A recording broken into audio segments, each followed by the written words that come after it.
What is sextortion? If you've received an email or social media message recently demanding you pay money or your intimate personal details will be revealed, you'll know all about it. While many of us laugh at these attempts at extortion, it can be distressing. And John McLaughlin of the J2 software joins me now to talk about how to deal with these cyber criminals. John, thank you so much for your time and welcome to the Upfront. Let's talk about how prevalent this practice of, cyberbullying, cybercrime is, especially in South Africa.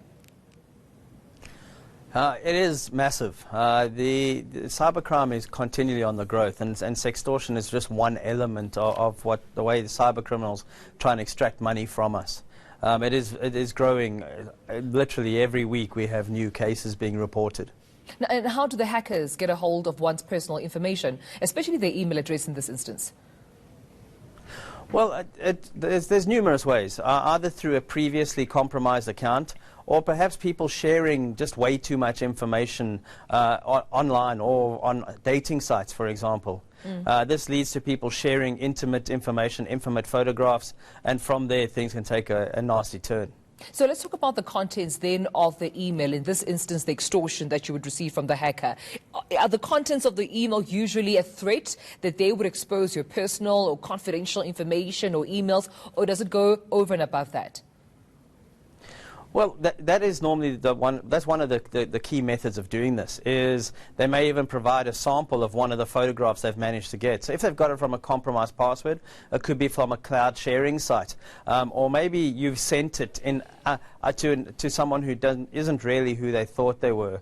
They could place passwords in there that they've managed to get or breach, and then threaten you that if you don't pay them their ransom, they will share this with your mom or your grandparents or your kids or your work colleagues. So that's exceptionally distressing for many people. And what do you advise people do when they come across such extortions and emails?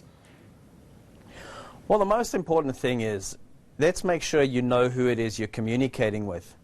The number one way to stop it is not to send that sort of information out, and not to store those at places where you use the same password for everything.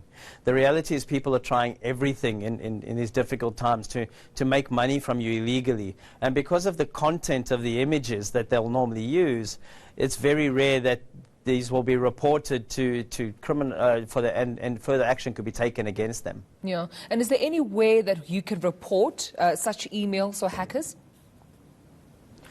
Well, ultimately, we do our best for people who contact us.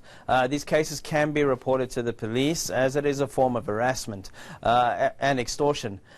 The ability without a lot of supporting evidence is quite difficult to take further action on, and most people are just too embarrassed to do it. Yeah. And what are the consequences thereof, if found guilty, rather, of such extortion?